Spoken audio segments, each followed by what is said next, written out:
never tell, except when she got deathly high. So in the world of the play, let's talk about things that you see. What things that you see? For sight, I have seas of brownish gray with islands of vibrant color. You know what I mean? So it was like, you know, to contrast like the reds and some of the more vibrant pitches of the mystics and the pitches with like that Jaffa Gate, like that stone gray brown stone. Yeah. So that's me. Nice. All right. What else do you guys see? I have like light brown, like picture that, a lot of light brown everywhere. The sand and the buildings are all sort of made out of the same material. And I think of the sky as a really deep blue. And even at night, it's like it's black, but it's not black. It's just dark. There's no pollution, you know. And I think of wide open spaces. Just everywhere you look is space all the time. Those are my thoughts. I was on that same wavelength of like the desert and the monotony and I wrote brown, tan, dull. And then I was sort of struck by what the Milky Way must look like when you're kind of out in the desert and what it would mean to be following a star. Couple things as we're talking to streamline the conversation. One, think of everything that we're talking about before the play starts. If that makes sense. The world exists before the play starts. Number two, we'll get to characters. If we can kind of think in terms of the world without the characters existing in them quite yet. I mean, they exist in them, but without highlighting them, just for the context of the conversation. I wrote dusty for everything except existence of hearing. Sight, dusty. Touch, dusty. Smell, dusty. Taste, dusty. And then I also wrote sweet. I also had chicken feathers, or like fluff. Like when you have a pillow fight and like a lot of activity, you know, the stuff that lingers in the air, also like dust from like a lot of movement. Antique vases, so like pots, and then you know aged pots or like shiny pots, or you know, just in the different contexts that those could have, and then torchlight, and then flickering shadows.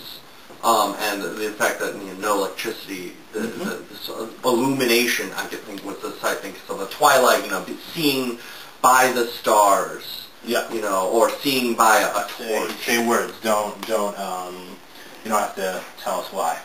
Like camels. Temples. Camels. Also like rugs, like Oriental rugs. Persian rugs. I picture the unfertile crescent just in that it obviously used to be the most, you know, beautiful and lush place in the world, and it's just, you know, to know that it's barren now. So I would say, I don't know, aching barrenness. I don't know. Keep going. I mean, cave barrenness. Or like a wet cave dripping. Wet cave. Yes. What else do you see? Stuff gilded, like gold. Yeah. Things lined with gold. Working animals. Donkeys. Things that have purpose. Sheep. Sheep? Is there a city? Is there a village? What is that?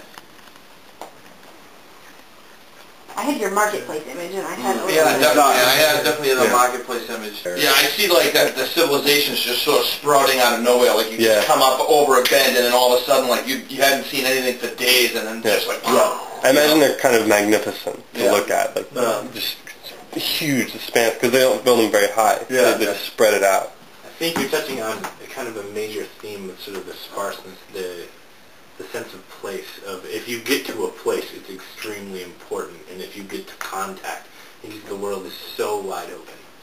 bartering, and also I was thinking about like the torture scene and like the sounds of torture and pain. You guys ever go on to a big empty field at night? The sound of that, like the sound of like vastness and emptiness and nothing. Like there's no, the sound of no sound. That's the sound. Yeah. Sound of like blacksmiths clanging on stuff. Yep.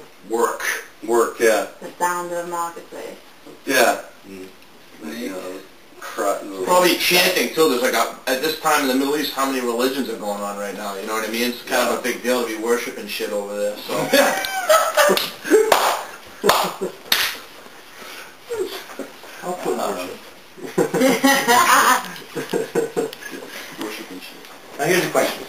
given these ingredients, this is what exists. It's sort of the common language of what's there. Okay? So when we create a world, we're not replicating. I wanted to get all that biblical stuff out of the way because we're not recreating the Bible. We're creating, and I love it when we have a title for a world.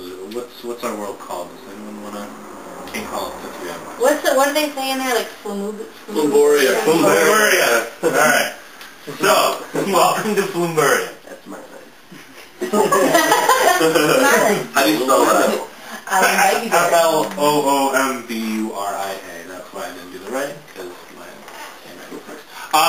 Now, so these are what we have to work with. This is what you're picturing. These are what exists. These are the textures that make up our world that we're going to exist in as characters. Now, I have a question for you. So if we were to create a recipe, if we were going to cook Flumburia, and we needed a few essential ingredients, you have to have you have to have camel shit to be able to cook Flumburia. Alright, I need nominees for a top 8 or 10 ingredients.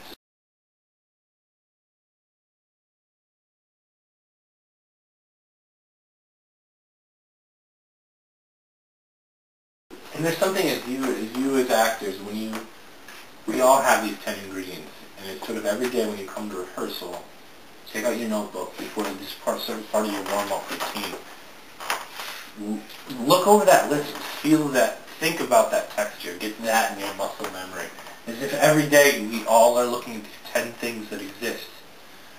You know, we don't need Brian's prop budget to go a millionfold because you can feel them,